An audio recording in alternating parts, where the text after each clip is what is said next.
Help support the show by joining the Patreon or becoming a YouTube member. Also, hit that like button and subscribe if you want more Browns-focused content.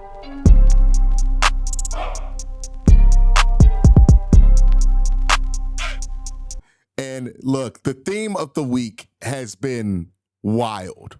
Didn't think that was going to happen from day one of the draft to now. And then before we can even start this segment on winners and losers of the draft, we get another piece of wild news. Dionte Johnson. Yes, that Dionte Johnson, the man who's been on every AFC North team, plus the Carolina Panthers in the last 12 months, is now a Cleveland Brown, which begs two questions. One, how long until he's inevitably on the Cincinnati Bengals? And two, is this more than just throwing a flyer out there? I tend to think this is peak flyer throwing, right? Dionte Johnson a year ago in 2023 was a 700-yard wide receiver, 5 touchdowns, productive guy. I think the Browns are betting on him being cut 4 times, my bad, humbling him and seeing what they got. If Dionte Johnson is still an asshole, then they'll just walk away from it. If Dionte Johnson is ready to work, then they can work with Dionte Johnson. It's the same kind of thinking they did with Kadarius Toney, right? We'll see if this project lasts as long as the Kadarius Toney one, but I wouldn't read too much into this. I don't think Dionte Johnson is being brought in to be an example for these young wide receivers or to be the pinnacle of the team's culture to hold us up. I think it's a relative, low risk, high reward kind of signing. The Browns are the team that does have reps available in the wide receiver room. We're going to talk about that in my winners and losers segment for sure. And somebody brought up, Dionte Johnson does have chemistry with Kenny Pickett. So maybe they're thinking reuniting these two could knock something right there with Dionte. If you don't like it, then it's not that deep. It's just not that serious of a signing. And if you do like it, then don't get too carried away with it. It's not that deep. It's not that serious of a signing. We'll see what happens. This is a giant. We'll see what happens with this, right? It might make for a fun training camp on top of everything else that we got going on in training camp. But let's talk about some draft winners and losers real quick. There's some winners and losers from this draft. I think the winners and losers are going to surprise some people. I'll start with the losers. First loser, Mahmoud Diabate. Hate to do it to you, brother. Thought he played well at times last year, but they added another linebacker. They've added 2 linebackers in the offseason. Now, this heavily depends on what's going on with JOK. If JOK is back, Mahmoud's spot is really in trouble. But if JOK is not back, then maybe there's some room for him to be on special teams. Think about Schlesinger's experience on special teams. He's a Mike linebacker. They still have Jordan Hicks, I believe, still on the roster. Like, they have an abundance of linebackers. They brought back Devin Bush. It feels like with the drafting of Carson Schlesinger, that's the odd man out. So unfortunately, Diabate, you're the odd man out. Gonna have to put you in the loser category. I don't think you benefited from what the Browns did in the draft. Next guy I have to put in the loser category, Alex Wright and Juwan Briggs. One of y'all gonna have to go. Browns drafted a defensive tackle. They signed another defensive tackle in free agency, so Malik Collins. They still have Shelby Harris. They still have Michael Hall, right? So that's 4 bodies right there. On the edge, you have Joe Tryon, Obo Okoronkwo, Myles Garrett, and you're starting to see right now how that room gets more and more crowded. Most years, the Browns kind of combine the defensive line room, so they combine defensive tackle and edge, and they keep about 10 combined. The Browns have invested in that defensive line with Mason Graham, so that's another body in that room. Juwan Briggs or Alex Wright, maybe they make the team, maybe they don't. One of them's going to have to go. Jawan Briggs was undrafted last year, but I thought played really well. Mason Graham does feel a little bit of what Jawan does there, but Jawan's still the only real two-gapper in there, right? The guy who can hold up a double team and just be big, be a one-tech. You might need that guy for maybe 200 snaps a season, but those are snaps to be had. Alex Wright, on the other hand, unless they get rid of Obo Okoronkwo,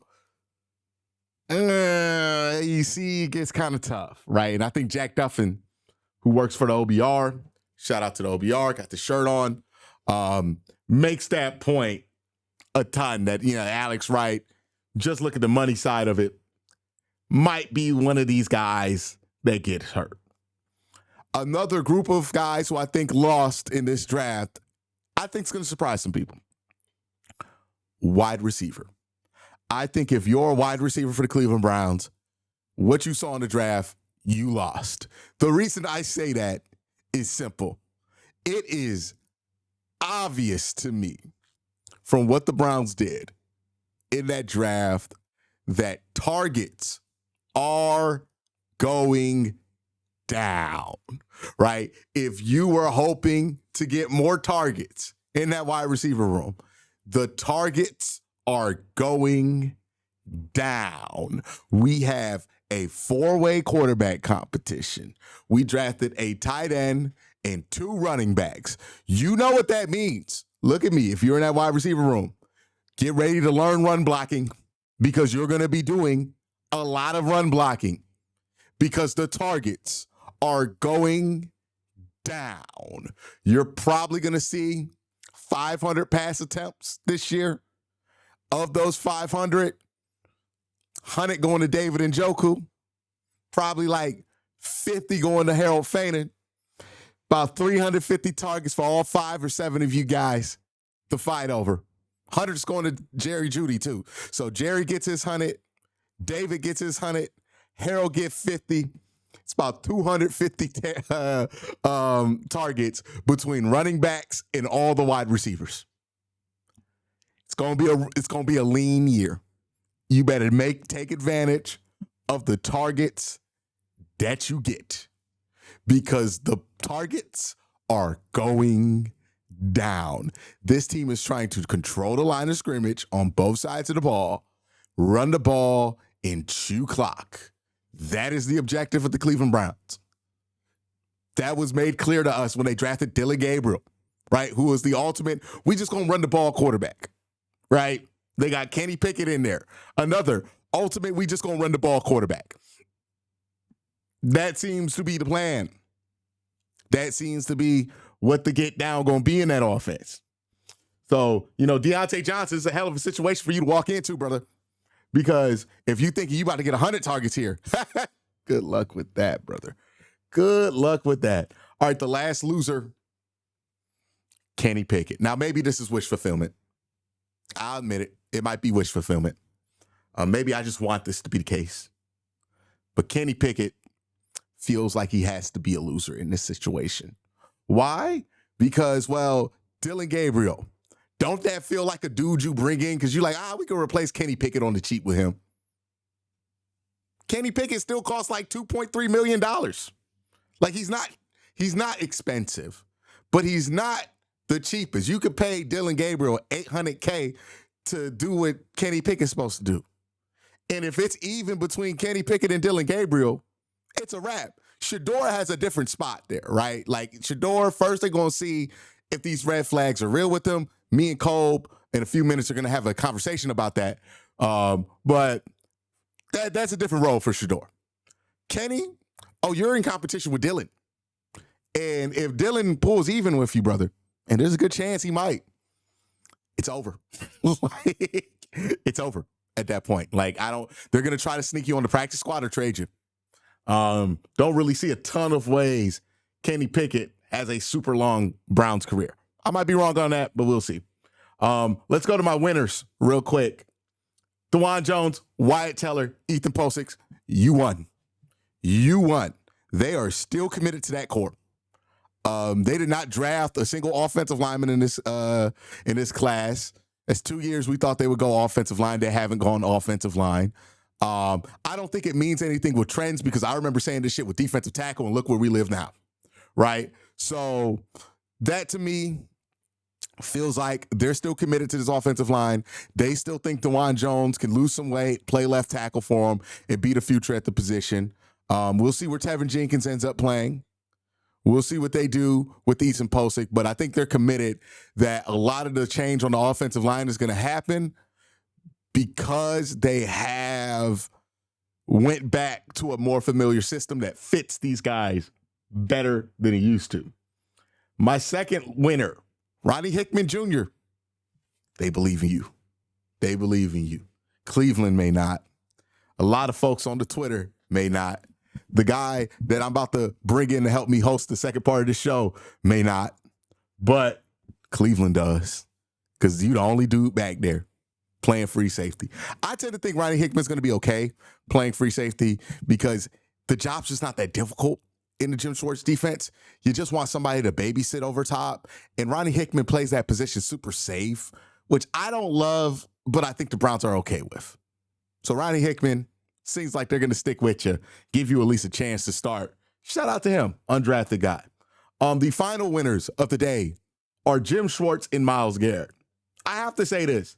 I saw so many tweets when the Browns took Dylan Gabriel or traded back from 2 of people being like, I can't believe Myles Garrett would re-sign for this. This can't be what Myles Garrett re-signed for.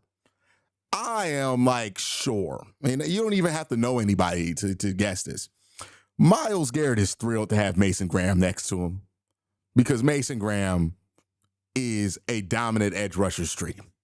This is a guy who screws up plays, creates pressure, creates havoc, so Myles Garrett can clean it up. If Mason Graham looks anything like he did at Michigan, take the over on Myles Garrett sacks, he's going to eat. And from all reports, they say Myles Garrett is #hyped about bringing in Mason Graham. So, yeah, big winner there. Another big winner, Jim Schwartz finally gets his 3-tech. I've been complaining for years about this team's lack of commitment at the 3T position. We just be putting duct tape solutions down. Well, they shut me up 2 years in a row. Mike Hall, and then a first-round pick on Mason Graham, who, look, the more I watch the tape on Mason Graham, the more excited I get. Yeah, he got his guy. That's his guy. Every Jim Schwartz defense, there's a dude at DT somewhere in that defense for a reason. And he got it. So Myles got what could be his Cam Hayward, and Jim Schwartz got his Ndamukong Suh. He got his guy on the interior. And that's going to free up Myles to do more. That's going to free up Isaiah McGuire to do more. That's going to free up Michael Hall to do more. The defensive line eats with this one. They love this pick. I promise you they do. I bet this was the most popular pick in the defensive line room by far. But those are the winners and losers of the draft, plus a little news on Dionte Johnson.